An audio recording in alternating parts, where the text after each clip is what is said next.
தங்களுக்கு ஏற்பட்ட நோய்களை குணமாக்குறதுக்கு ஒரு வடிகால்களாக சடங்குகளை வெகுவாக சடங்கியல் மருத்துவங்களை கையாண்டார். மேலும் இது மந்திரம் மாந்திரிகம் சார்ந்த மருத்துவத்தோடு மட்டும் நின்று விடாது, மூலிகை மருத்துவத்துடன் இணைந்த ஒன்றாகும். இது நாங்கள் குறிப்பாக யாழ்ப்பாண பல்கலைக்கழகத்தில் இப்ப துரிதமாக வளர்ச்சி பெற்று வருகிற சித்த மருத்துவத்துறையினை நாங்கள் இதனோடு ஒத்து நோக்கலாம். யாழ்ப்பாண தமிழ் சமூகத்தினரது சமூக வரலாற்றிலும் சரி, பண்பாட்டு தனித்துவத்திலும் சரி, சடங்கியல் மருத்துவம் என்பது ஒரு தனித்தன்மை வாய்ந்த ஒன்றாக இருக்கு. இன்றைக்கு உலகில எல்லாரும் மருத்துவ பன்மைத்துவம், அதாவது எந்த ஒரு மருத்துவத்திலையும் பூரணத்தன்மையை கண்டறிய முடியாத சூழ்நிலையில் மருத்துவ மானுடவியலாளர்களால் முன்வைக்கப்பட்ட ஒரு மருத்துவ மானுடவியல் சார்ந்த கருத்து நிலை மருத்துவ பன்மைத்துவம். இந்த மருத்துவ பன்மைத்துவத்திற்கு எதிரான வகையில் இங்கு சடங்கியல் மருத்துவம் காணப்படவில்லை.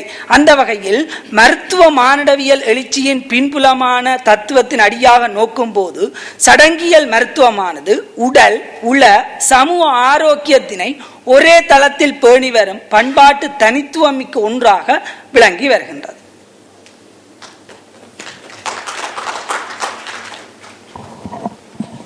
ஸ்ரீகாந்தன் அவர்கள் யாழ்ப்பாண தமிழ் சமூகம், குறிப்பாக நல்லூர் பகுதியினை ஆய்வுக்களமாக கொண்டு அந்த பகுதியினுடைய பாரம்பரியமான அந்த தமிழ் சமூகம் கண்டு வருகின்ற அந்த மருத்துவ முறைகளை மிக அழகாக எடுத்து சொன்னார். இதில் அவர் சொல்லக்கூடிய ஒரு முக்கியமான விஷயம், நோய் என்பது is not a biogenic origin. இதுதான் அடிப்படையில் மருத்துவ மானுடவியலர் சொல்றார். ஒவ்வொரு பண்பாட்டிலும் பயோஜெனிக் ஆரிஜினாக சில நோய்கள் வரும். சைக்கோஜெனிக் ஆரிஜின் என்பது தனித்துவமானது. ஒவ்வொரு பண்பாட்டிலும் உள ரீதியான ஒரு தேடல் இருக்கும்.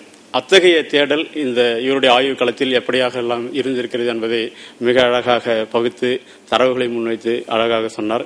இந்த கட்டுரை மீது உங்களுக்கு ஏற்பட்டுள்ள ஐயங்களை, விளக்கங்களை ஐயா சண்முகராசா ஸ்ரீகாந்தன் அவர்கள். நான் தாராபுரம் சித்த மருத்துவர் வி ஆர் கிருஷ்ணன்.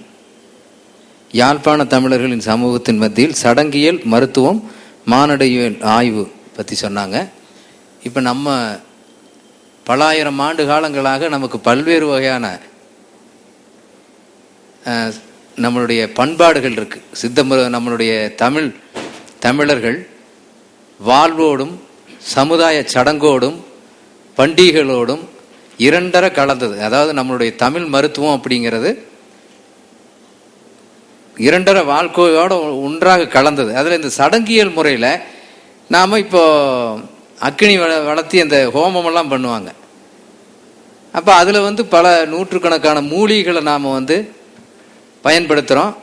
அந்த காற்றின் மூலமாக பல நோய்கள் தீருது. அது சடங்கியலை நம்ம செஞ்சுட்டு வர்றோம். பலாயிரக்கணக்கான மக்கள் கூடுகின்ற இடங்களில் மஞ்சள் தண்ணி ஊற்றிக்குவாங்க. பெரிய ஒரு விழா நடக்கிற இடத்துல வேப்பிலை கட்டுவாங்க. அந்த வேப்பிலை கட்டுற போது கிருமி நாசினின்னு சொல்லப்பட்டிருக்கு. இன்னைக்கு உலக அளவில் ஆய்வுகள் சொல்லிருக்கு. இந்த வேப்பிலைக்கு அவ்வளவு மகத்துவம் இருக்கு.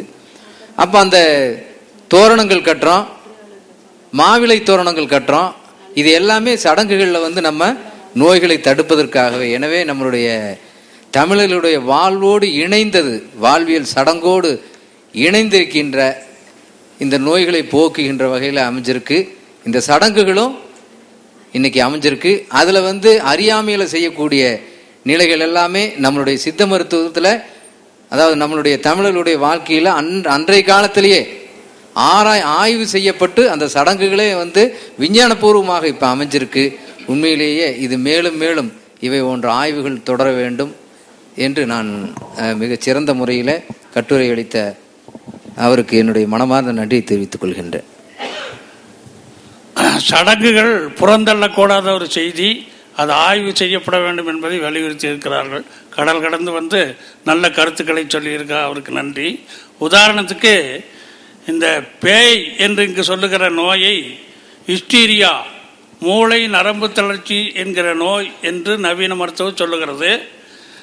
ஆனால் அதே நவீன மருத்துவர்கள் ஜெர்மனியிலிருந்து ஒரு குழுவை அனுப்பி உலகத்திலே இந்த ஹிஸ்டீரியா நோய்க்கு எந்தெந்த நாட்டிலே எந்தெந்த மருத்துவம் செய்கிறார்கள் என்று ஒரு ஆய்வுக்குழுவை அனுப்பியது. அப்படி அனுப்பப்பட்ட ஆய்வுக்குழு தமிழ்நாட்டுக்கும் இங்கே அந்த ஹிஸ்டீரியாவுக்கு என்ன செய்கிறார்கள் என்று பார்த்து, இங்கே இந்த பேய் உடுக்கி அடித்துக்கொண்டு பேய் ஓட்டுவதை தெரிந்து கொண்டு அந்த குழு போய் அங்கு சொன்னது. சொல்லி அதை அவர்கள் சும்மா விடவில்லை, ஆய்வும் செய்து பார்த்தார்கள். நவீன மருத்துவம் என்ன சொல்லுகிறது என்றால், மூளை நரம்பு தளர்ச்சியினாலே, மூளை நரம்பு கோளாறுனாலே ஹிஸ்டேரியா வருகிறது, பேய் எல்லாம் ஒன்றும் இல்லை என்று சொல்லுகிறது. ஆனால் அந்த பேய் ஓட்டுகிறார்களே, இப்படி தலையை ஆட்டுகிறார்களே, இப்படி இந்த பேய் ஓட்டுவதனால அந்த மூளை தளர்ச்சி, நரம்பு தளர்ச்சி நீங்கி விடுகிறது என்று அந்த ஆய்வுக்குழு ஒத்துக்கொண்டது. அதே போல உலகத்தில் வேற எந்த பெண்களாவது இதை செய்கிறார்களா என்று தெரியவில்லை. தமிழின மக்கள் செய்கிறார்களே. யாராவது தனக்கு நெருக்கமானவர்கள் குடும்பத்திலே யாராவது திடீர்னு இறந்து விட்டால் மாரடித்து கொண்டு அழுகிற இனம், தலையிலே அடித்து கொண்டு அழுகிற இனம். அது எதுக்கு தலையிலே மாலை எதுக்கு அடித்து கொண்டு அழுக வேண்டும் என்றால், மிக நெருக்கமானவர்கள் இறந்து விட்டால் அதை தாங்க முடியாது, இதயம் நின்றுவிடும்.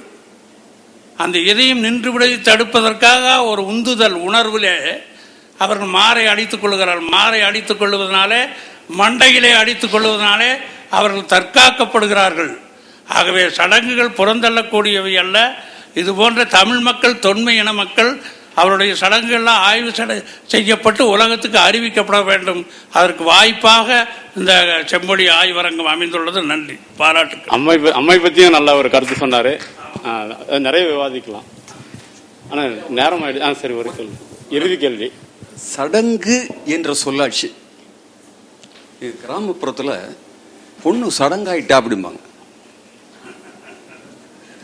மருத்துவத்தினுடைய தொடக்கமே அங்க.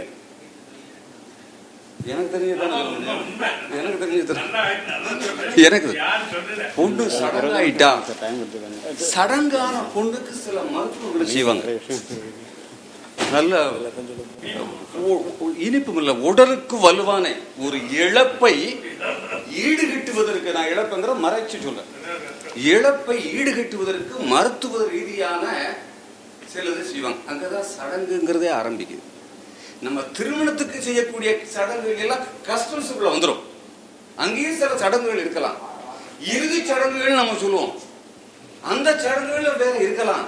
ஆனா மருத்துவ சடங்கு தொடங்குகின்ற இடம் பொண்ணுக்கு வயது வந்த இடத்துல தான்.